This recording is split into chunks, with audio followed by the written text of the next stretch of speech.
Well, if I didn't align myself with both of them, you'd never have a deal.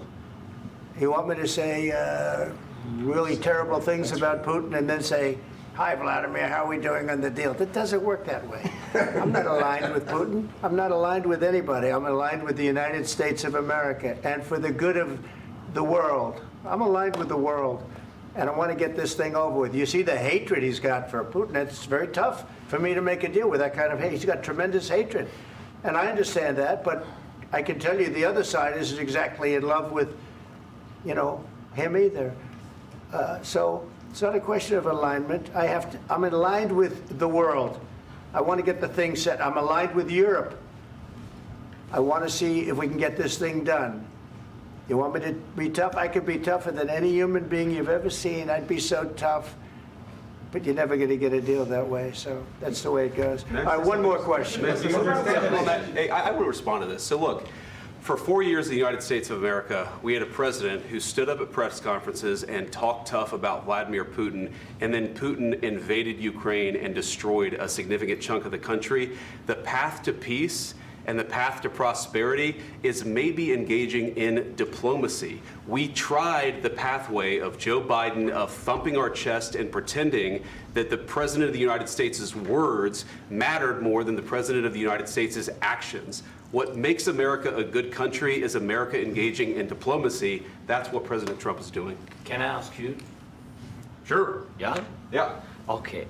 So he occupied our parts, big parts of Ukraine, part of East and Crimea. So he occupied it on 2014.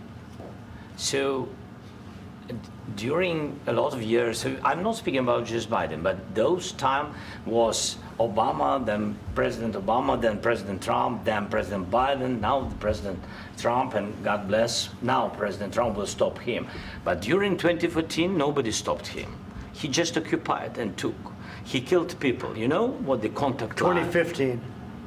2014. 2014 and 2015. 2014. Yeah. So I was not here. Yeah, but that's exactly right. Yes, but during 2014 till 2022, the situation the same. The people have been dying on the contact line.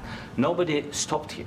You know that we had conversations with him, a lot of conversation, my bilateral conversation, and we signed with him, me, like a new president.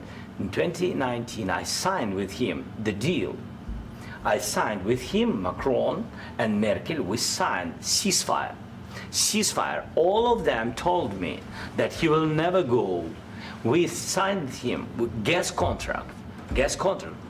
Yes, but after that, he broken this ceasefire. He killed our people and he didn't exchange prisoners. We signed the exchange of prisoners, but he didn't do it. What kind of diplomacy, JD, you are speaking about? What do you mean?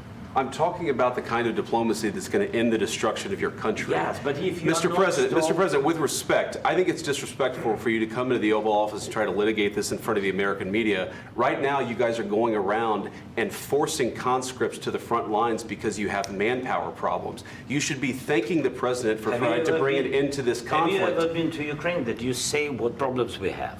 I have been to. Count once. I've actually watched and seen the stories, and I know what happens is you bring them on a propaganda tour, Mr. President.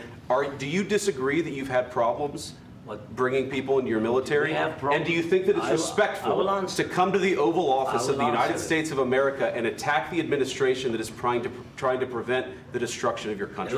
A lot of questions. Let's start from the beginning. Sure. First of all, during the war, everybody has problems, even you, but you have nice ocean and don't feel now, but you will feel it in the future. God bless. You don't know that. God bless. God bless. You will not have a war. Don't tell us what we're going to feel.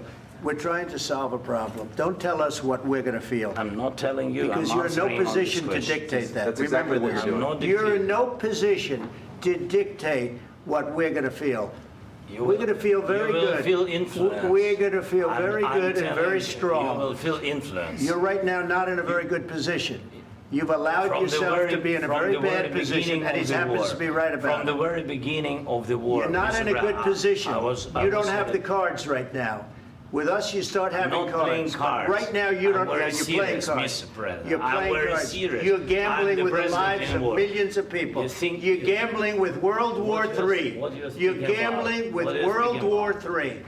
And You- what you're doing is very disrespectful to the country, this country. I'm That's with back all to respect to you. your Far country. more than a lot of people said very they respect. should have. Have you said thank you once? This A lot entire of meeting? times. No, in this Even entire meeting, today. have you said thank you? Even today. You went to Pennsylvania and campaigned for the opposition in October. Offer some words of appreciation for the United States what of you're America speaking about. and the president who's trying to save your country. Please, you think that if you will speak very loudly about the war, you He's can... not speaking loudly. He's not Yeah. speaking loudly. Your country's Can I- in big can- trouble. can I Wait a answer? minute. No, Can you've I done a lot answer? of talking.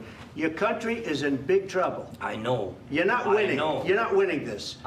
You have a damn good chance of we are coming out staying, okay because of Mr. us. President, we are staying in our country, staying strong from the very beginning of the war. We've been alone, and we are thankful. I said thanks You haven't in been this alone. cabinet, You and haven't not been only alone. in this We cabinet. gave you, through I this said thank stupid you. president, $350 billion. You voted We gave for you your military president. equipment, You and you voted men for are your brave, president. but they had to use our military. What about West? If you didn't have You our invited military me- equipment, you invited if me you to didn't speak. have our military equipment, this war would have been over in 2 weeks. In 3 okay? days, I heard it from Putin. In 3 days, this is something Maybe new. less. In 2 weeks, of course, yes. It's going to be a very hard thing to do business like this. I Again, tell you. just say thank you. I said a lot of accept times that thank there, you accept to that- American people. Accept that there are disagreements, and let's go litigate those disagreements rather than trying to fight it out in the American media when you're wrong. We know that you're wrong. But you see, I think it's good for the American people to see what's going on. I understand, sir. I think it's I very understand. important. That's why I kept this going so long. You have to be thankful. You don't have the I'm cards. thankful. You're buried there. Your people are dying. tell you You're again, running I low know. on soldiers. Don't- Listen, don't please, you're running Mr. low on President. soldiers. It would be a damn good thing. Mr. And then President. then you tell us, I don't want a ceasefire. I don't want a ceasefire. I want to go and I want this.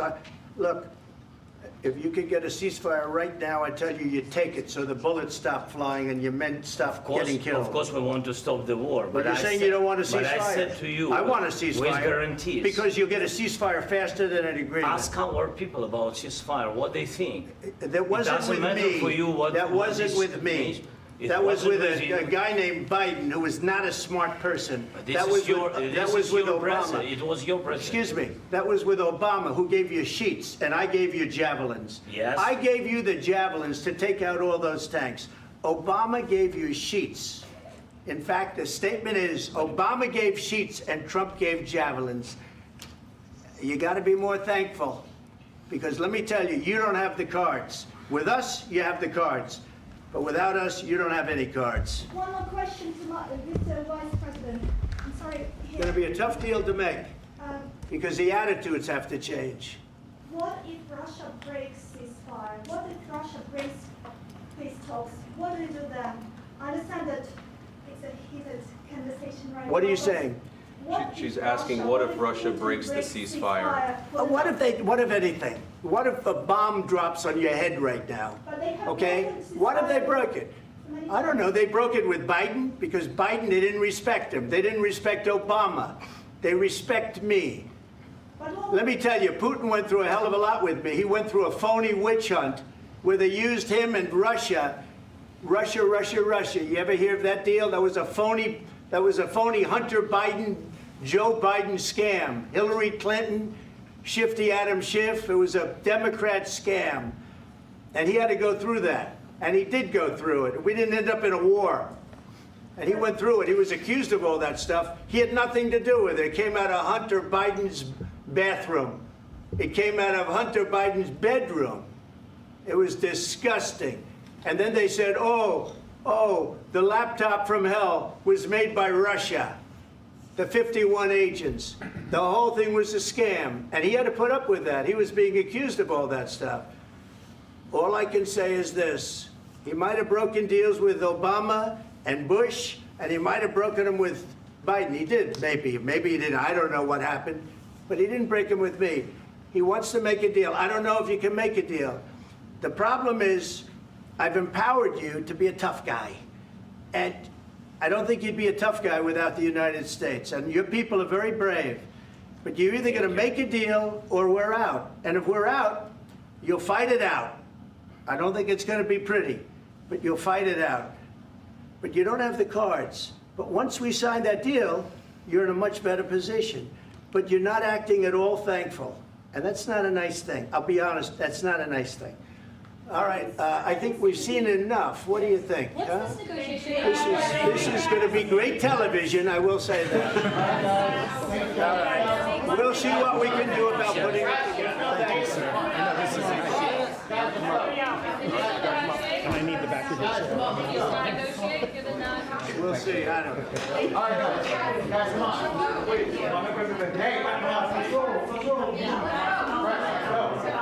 Guys, come on.